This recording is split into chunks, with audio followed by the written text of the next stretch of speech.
I want to switch gears a little bit now and talk about violence prevention, because that is a very important issue, not just here in Trinidad and Tobago, but around the world.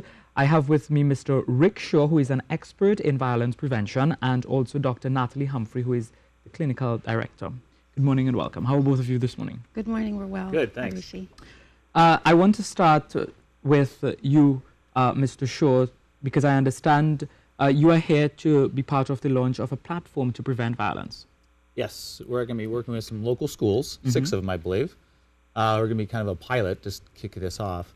And what we're doing is something we've already done and proven in other places that works, is that we know that with violence, people see warning signs and indicators and things like that. I mean, we've all been impacted by violence one way or another, indirectly or directly. And what we always seem to see after the fact is that we kind of saw it coming. We kind of saw it building. We kind of saw some of the indicators. The problem is that we're not always getting those indicators to the right people who can get involved to intervene and prevent, which is, our goal. Everybody wants to prevent it first. And you are working with schools, you said? Yes. Why schools? I think that's just where we're starting here. I mean, we can work with any organization, but we're starting here with schools just because we want to try to address some of the violence that may be in schools, but not just schools, in the community as well. But a lot of times students know a lot of information. They see these indicators, but they may not always feel comfortable coming forward. And that's one of the things that this platform will really help them with, is to come forward with some of those indicators and warning signs that they see.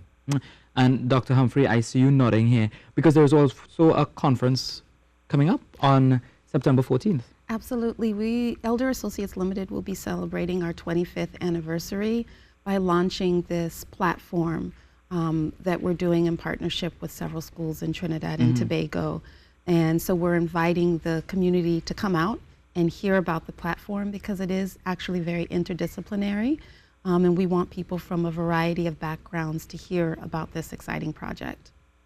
And this is taking place on September 14th. It's called Violence Prevention and Integrated Community Approach. That's correct. It's at the Hyatt from 8 to 4. Mr. Shaw, you said that this method or platform has been used in other countries. Can you elaborate a little bit on that? Yeah, mostly in the United States, where we've had, it's kind of the butterfly effect. One small thing can make a huge difference. And so we build on that to help kids realize that one small thing that they recognize, if they pass that along to the right people, and so they don't have to do it themselves. I mean, they have to go online and they can click a little butterfly and they can make a report. It automatically goes to the team members. And that's the key, is that we see a lot of times where someone might tell someone and it may not go anywhere. It may get forgotten, it may get just dropped. There's lots of reasons, lots of gaps and disconnects there. This way, what the platform does is it automates and gets it to the right people, who can then not only look at that incident, but other incidents, or go collect more information. I like to talk about collecting the dots and then connecting the dots. We connect the dots after the fact. We're much better off if we connect the dots before. And if we can connect them after, we can connect them before. We just need help. So how does it work? You view the signs and you can probably make a report or something? Exactly, yeah. A person, could be a student, could be a parent, could be anybody in the community, really. But if they could be able to go to that school website, click on this little butterfly, fill out a report, and they can do that anytime, anywhere. And then they can also be anonymous too, which is very, very big, because sometimes it's hard for people to come forward. And so they can click that. They don't have to worry about going and approaching someone. They can just go online and do it, know that it's going to go to a team, because the team has been identified behind the scenes. Those team members then will take action. Because a lot of times, I think a lot of people, they may be in violent situation or may see signs that a person may become violent, but they just don't want to say anything. Why is that? I think it's fear. Sometimes fear of the person. Could be retaliation. Could be fear of just, they don't want to be a snitch. There's a term that people talk about. And that's where I think the butterfly effect makes a big difference, because you're not really snitching, you're helping. You're really trying to help someone and maybe save a life, or save that violence from even happening, and that pain and stuff like that. So it gives, most people want to do the good thing. They want to prevent it.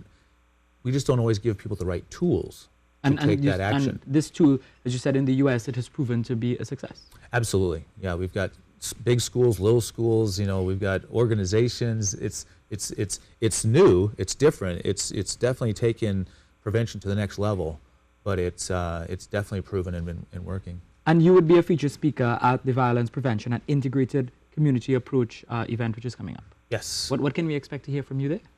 Well, I'm going to talk a little bit more in depth about the whole collecting and then assessing and connecting the dots, because I've been doing research now for 15 plus years on post-incident reports, and we keep seeing over and over again the same gaps and disconnects. So I'll be talking about those gaps and those disconnects and talking about how we can eliminate them so that we can actually be more proactive rather than reactive, because reactive is just not good when it comes to violence.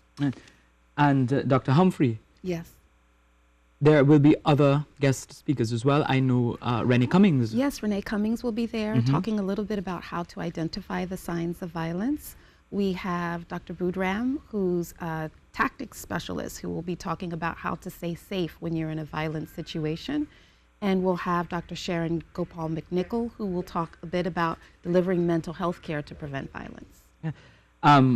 For more information, where can people get that? eldertt.com, our website, or 622-6594. Registration is still open until Friday morning. A cost attached to it? There is a cost attached to it of $1,200.